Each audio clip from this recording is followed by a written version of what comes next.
Hi all welcome to my YouTube channel. So ഇന്ന് നമ്മളൊരു question paper ഡിസ്കഷനാണ് ഉദ്ദേശിക്കുന്നത്. നമുക്കറിയാം പി ജിക്ക് വെയിറ്റേജ് ആണ് നോക്കുന്നത്. സോ ഓരോ ക്വസ്റ്റ്യനും എത്രത്തോളം വെയിറ്റേജ് വരും, നമുക്ക് ടോട്ടൽ എത്രയിലാണ് മാർക്ക് വരുന്നത്, ഓരോ ക്വസ്റ്റ്യനും നമ്മൾ എത്ര പേജ് വെച്ച് ആൻസർ എഴുതണം, ഇത്രയും ഡീറ്റെയിൽസ് ഒക്കെയാണ് നമ്മൾ ഇന്ന് കവർ ചെയ്യാനായിട്ട് പോകുന്നത്. സോ ആദ്യം നമുക്ക് British literature from Chaucer to 18th century എന്ന പേപ്പർ നോക്കാം. അതിലെ ആദ്യത്തെ സെക്ഷൻ എന്ന് പറയുന്നത് അനോട്ടേഷൻ ആണ്. ഇതിൽ മാത്രമല്ല നമുക്ക് വരുന്ന 3 പേപ്പറിലും ഈ ഒരു സെയിം പാറ്റേൺ തന്നെയാണ് നമുക്ക് കാണാനായിട്ട് സാധിക്കുക. ഹിസ്റ്ററി ഓഫ് ഇംഗ്ലീഷ് ലാംഗ്വേജിൽ മാത്രമാണ് ചെറിയൊരു ചേഞ്ച് വരുന്നത്. അപ്പോൾ ഈ അനോട്ടേഷൻ്റെ സെക്ഷൻ എടുക്കുകയാണെന്നുണ്ടെങ്കിൽ നമുക്ക് 7 അനോട്ടേഷൻ തരും. അതിൽ 4 എണ്ണം മാത്രമേ നമുക്ക് എഴുതേണ്ട ആവശ്യമുള്ളൂ. ഒരു ക്വസ്റ്റ്യന് 2 വെയിറ്റേജ്. അപ്പോൾ ഡിഗ്രിയിലത്തെ പോലെയല്ല, നമുക്ക് ഗ്രേഡാണ് മാർക്ക് ചെയ്യുക. നമ്മുടെ ഓരോ ആൻസറിൻ്റെയും സൈഡിൽ ഗ്രേഡ് എഴുതി പോവുകയാണ് ചെയ്യുക. അപ്പോൾ A+ ആണെന്നുണ്ടെങ്കിൽ 5 മാർക്ക്, അങ്ങനെയാണ്. അപ്പോൾ ഒരു ക്വസ്റ്റ്യൻ്റെ വെയിറ്റേജ് 2 എന്ന് പറയുമ്പോൾ ഈ 2 × 5 അങ്ങനെയാണ് വരിക. അതായത് 10 മാർക്കാണ് ഒരു ക്വസ്റ്റ്യന് വരുന്നത്.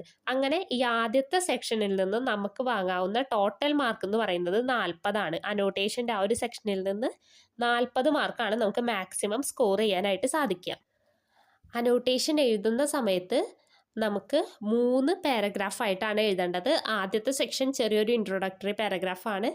അതിൽ ഓഥറിനെ മെൻഷൻ ചെയ്യണം. അതുപോലെ തന്നെ അദ്ദേഹം ഏതെങ്കിലും മൂവ്മെൻറ്റിൽ ഇൻവോൾവ് ആയിട്ടുണ്ടെങ്കിൽ ആ മൂവ്മെൻറ്റിൻ്റെ പേര്, നമ്മുടെ പോയം പബ്ലിഷ് ചെയ്തിരിക്കുന്നത് ഏത് കളക്ഷനിലാണെന്ന് വെച്ച് കഴിഞ്ഞാൽ ആ കളക്ഷൻ്റെ പേര്, പിന്നെ ആ പോയത്തിൻ്റെ തീം, ഇങ്ങനത്തെ കുറച്ച് മെയിൻ ആയിട്ടുള്ള പോയിൻറ്റ്സ് മാത്രം ആഡ് ചെയ്തിട്ടുള്ള ഒരു ഷോർട്ട് പാരഗ്രാഫ്, അതാണ് ഫസ്റ്റ് വേണ്ടത്. രണ്ടാമത്തെ പാരഗ്രാഫിലാണ് ആ പോയത്തിലെ ആ ലൈൻസിൽ നമുക്ക് തന്നിട്ടുള്ള ആ 4 ലൈൻസിൽ എന്താണോ പറഞ്ഞിരിക്കുന്നത് അത് വേണം നമ്മൾ ഡിസ്ക്രൈബ് ചെയ്ത് എഴുതാൻ. എല്ലാ പ്രാവശ്യവും 4 ലൈൻ തന്നു വരില്ല. ചില ക്വസ്റ്റ്യനിലൊക്കെ 2 ലൈനൊക്കെ ഉണ്ടാവുള്ളൂ. അപ്പോൾ അത് നമ്മൾ ഡീറ്റെയിൽ ആയിട്ട് എഴുതണം. അതിൻ്റെ ഇൻ്റർപ്രിട്ടേഷൻസ് ഉണ്ടെങ്കിൽ അത് നോട്ട് ചെയ്യണം. അതുപോലെ തന്നെ നമുക്ക് ഫിഗർ ഓഫ് സ്പീച്ച് അതിൽ ഏതാണ് യൂസ് ചെയ്തിരിക്കുന്നത്, അതുപോലെ തന്നെ റൈം സ്കീം ഏതാണ്, ഇത്തരം ഡീറ്റെയിൽസ് ഒക്കെയാണ് ബാക്കി 2 പാരഗ്രാഫിലായിട്ട് നമ്മൾ എഴുതേണ്ടത്. പിന്നെ അനോട്ടേഷൻ എഴുതുന്ന സമയത്ത് ഒരു സൈഡ് ഫുള്ളായിട്ട് നമ്മൾ എഴുതിയിരിക്കണം. ഒരു സൈഡിലും കുറയാനായിട്ട് പാടില്ല. അപ്പുറത്തെ സൈഡിലേക്കും ഒരുപാട് പോകണമെന്നില്ല. അതായത് ഇപ്പോൾ ഒരു പേജ് എന്ന് പറഞ്ഞു കഴിഞ്ഞാൽ ഒരു പേപ്പറിൻ്റെ ഒരു സൈഡാണ് ഉദ്ദേശിക്കുന്നത്. ആ ഒരു സൈഡ് ഫുള്ളായിട്ട് നമ്മൾ എന്തായാലും കംപ്ലീറ്റ് ചെയ്തിരിക്കണം. എന്നാൽ മാത്രമേ മാർക്ക് കിട്ടുള്ളൂ. ഇനി രണ്ടാമത്തെ സെക്ഷൻ, അത് ഷോർട്ട് എസ്സേ ആണ്. ഇവിടെയും നമുക്ക് 7 ക്വസ്റ്റ്യൻസ് പ്രൊവൈഡ് ചെയ്യും. 4 എണ്ണം മാത്രം എഴുതിയാൽ മതി. ഇവിടെ ഒരു ക്വസ്റ്റ്യൻ്റെ വെയിറ്റേജ് വരുന്നത് 3. അതായത് 3 × 5 ചെയ്യുമ്പോൾ 15 മാർക്കാണ് ഓരോ ക്വസ്റ്റ്യനും കിട്ടുന്നത്. അതായത് ഇവിടെ ടോട്ടൽ 4 ക്വസ്റ്റ്യൻ വരുന്നുണ്ട്. അപ്പോൾ 15 മാർക്ക് വെച്ച് 4 ക്വസ്റ്റ്യൻ എന്ന് പറയുമ്പോൾ ഈ ഒരു സെക്ഷനിൽ നിന്ന് നമുക്ക് സ്കോർ ചെയ്യാവുന്ന മാക്സിമം മാർക്ക് എന്ന് പറയുന്നത് 60. അപ്പോൾ അനോട്ടേഷൻ്റെ സെക്ഷനും ഈ രണ്ടാമത്തെ എസ്സേയുടെ സെക്ഷനും കൂടി ആവുമ്പോൾ 100 മാർക്കിൻ്റെ ക്വസ്റ്റ്യൻസ് ആയി. ഇത്തരം ക്വസ്റ്റ്യൻസിൽ എത്ര വേർഡ്സ് ആണ് എഴുതാൻ പറഞ്ഞിരിക്കുന്നത് എന്നുള്ള രീതിയിൽ വേണം നമ്മൾ നോക്കാനായിട്ട്. 200 വേർഡ്സ് ആണ് പറഞ്ഞിരിക്കുന്നത്. അതായത് ഒരു പേപ്പർ കംപ്ലീറ്റ് ആയിട്ട് എഴുതുക. ഒരു പേപ്പറിൻ്റെ 2 സൈഡും കംപ്ലീറ്റ് ആയിട്ട് എഴുതുക. അതിലും കൂടുതൽ എഴുതാൻ നിൽക്കാതിരിക്കുന്നതായിരിക്കും നല്ലത്. കാരണം നമുക്ക് ലാസ്റ്റ് ആകുമ്പോഴേക്കും ടൈം കിട്ടില്ല. ഇനി നമുക്ക് ലാസ്റ്റ് സെക്ഷനിലേക്ക് പോകാം. ഇവിടെ 400 വേർഡ്സിൻ്റെ എസ്സേ ആണ് നമ്മൾ എഴുതേണ്ടത്. അതായത് 4 പേജ്, 2 പേപ്പർ ഫുള്ളായിട്ട് എഴുതണം. 4 പേജ് എന്ന് പറയുമ്പോൾ 4 സൈഡ്, ആ ഒരു രീതിയിൽ വേണം നമ്മളിത് എഴുതാനായിട്ട്. ഒരു ക്വസ്റ്റ്യൻ്റെ വെയിറ്റേജ് എന്ന് പറയുന്നത് 5. അപ്പോൾ അത് × 5 25 മാർക്കിൻ്റെ എസ്സേ ആണ് ചോദിക്കുന്നത്. ഈ ഒരു സെക്ഷനിൽ നമുക്ക് 4 ക്വസ്റ്റ്യൻ പ്രൊവൈഡ് ചെയ്യും. അതിൽ നിന്ന് 2 ക്വസ്റ്റ്യൻ മാത്രമാണ് എഴുതേണ്ടത്. അപ്പോൾ 25 മാർക്ക് വെച്ചിട്ട് 2 ക്വസ്റ്റ്യൻ എഴുതുമ്പോൾ നമുക്ക് ഈ ഒരു സെക്ഷനിൽ നിന്ന് കിട്ടുന്നത് 50 മാർക്കാണ്. സോ ടോട്ടൽ നമുക്ക് എക്സാം വരുന്നത് 150. ഇതേ സെയിം പാറ്റേണിൽ തന്നെയാണ് നമ്മൾ ബ്രിട്ടീഷ് ലിറ്ററേച്ചർ 19th സെഞ്ച്വറി എഴുതേണ്ടതും ഇന്ത്യൻ ലിറ്ററേച്ചർ ഇൻ ഇംഗ്ലീഷ് എഴുതേണ്ടതും.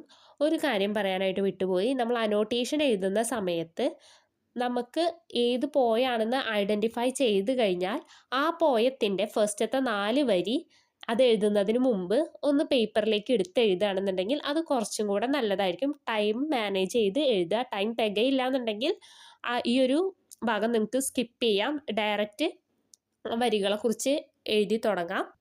പക്ഷേ ടൈം മാനേജ് ചെയ്യാൻ പറ്റുകയാണെന്നുണ്ടെങ്കിൽ ആ ഒരു 4 വരിയും കൂടെ എടുത്ത് എഴുതി കഴിഞ്ഞാൽ അത് കുറച്ചും കൂടെ ഒരു നല്ല ഇംപ്രഷൻ ക്രിയേറ്റ് ചെയ്യും. ഇനി നമുക്ക് ഹിസ്റ്ററി ഓഫ് ഇംഗ്ലീഷ് ലാംഗ്വേജ് നോക്കാം. ഇതിൽ 2 സെക്ഷനാണ് വരുന്നത്. രണ്ടും എസ്സേ ആണ്. ആദ്യത്തെ 200 വേർഡ്സിൻ്റെ എസ്സേ ആണ്. അതായത് ഒരു പേപ്പറിൻ്റെ 2 സൈഡും എഴുതണം. ഇവിടെ ഒരു ക്വസ്റ്റ്യന് വെയിറ്റേജ് വരുന്നത് 2 ആണ്. അതായത് 2 × 5 10 എന്നുള്ള രീതിയിലാണ് വെയിറ്റേജ് വരുന്നത്. അപ്പോൾ ഈ സെക്ഷനിൽ നിന്നും നമുക്ക് 5 ക്വസ്റ്റ്യൻ ആൻസർ ചെയ്യേണ്ടതായിട്ടുണ്ട്. അപ്പോൾ 5 × 10 മൊത്തം 50 മാർക്കിൻ്റെയാണ് ഈ ആദ്യത്തെ സെക്ഷൻ. ആദ്യത്തെ സെക്ഷനിൽ നിന്ന് നമുക്ക് മാക്സിമം സ്കോർ ചെയ്യാവുന്ന മാർക്കാണ് 50.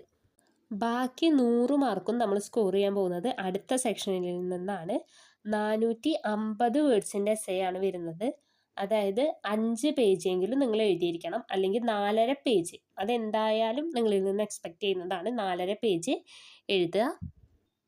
ഇവിടെ ഒരു ക്വസ്റ്റ്യൻ്റെ വെയിറ്റേജ് എന്ന് പറയുന്നത് 5 ആണ്. അപ്പോൾ 5 × 5 25 മാർക്കാണ് ഓരോ ക്വസ്റ്റ്യനും. പക്ഷേ ബാക്കിയുള്ള പേപ്പറിലെ പോലെ 25 മാർക്കിൻ്റെ ക്വസ്റ്റ്യന് 400 വേർഡ്സ് പോരാ, 450 വേർഡ്സ് തന്നെ വേണം. അതായത് 4.5 പേജ്. ഈ സെക്ഷനിൽ നിന്ന് നമുക്ക് 4 ക്വസ്റ്റ്യനാണ് ആൻസർ ചെയ്യേണ്ടത്. അങ്ങനെ ഇവിടെ നിന്ന് മൊത്തം 100 മാർക്ക്. അങ്ങനെ ഈ പേപ്പറും മൊത്തത്തിൽ 150-ലാണ് വരുന്നത്. സോ ഡിയേഴ്സ്, വീഡിയോ ഹെൽപ്ഫുൾ ആയിട്ട് തോന്നിക്കഴിഞ്ഞാൽ ലൈക്ക് ചെയ്യുക, ഷെയർ ചെയ്യുക, സബ്സ്ക്രൈബ് ചെയ്യുക. Thanks for watching.